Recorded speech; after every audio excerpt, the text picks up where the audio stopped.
କବିତା ପିଇବାକୁ ବାକି ସମୟ। କବି ଗୌରହରି ମହାନ୍ତି।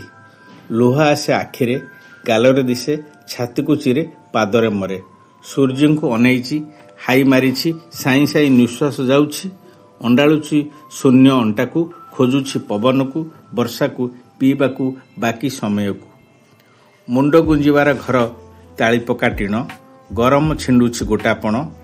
କିଣିବି ଚେଷ୍ଟାରେ ଡହଳ ବିକଳ।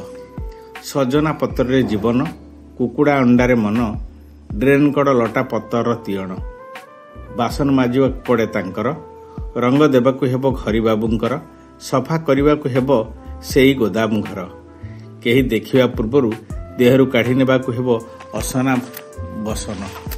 ଆଜିକାଲି କେହି କାମକୁ ଡାକୁନି, ଦୂରକୁ ଯିବାକୁ ପାଦରେ ବଳ ଧରୁନି।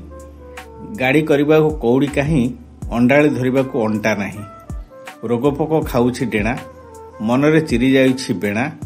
ଝଡ଼କି ଅଟକାଇ ପାରିବ ଅଗଣା, ଯିବାବେଳେ ଶୋଇବା ମନା।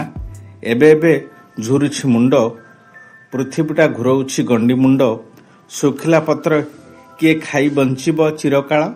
ଭାଗବତ ଧାଡ଼ି ବୋଲୁ ବୋଲୁ କାଉ ଡାକୁଛି ସକାଳ ସକାଳ।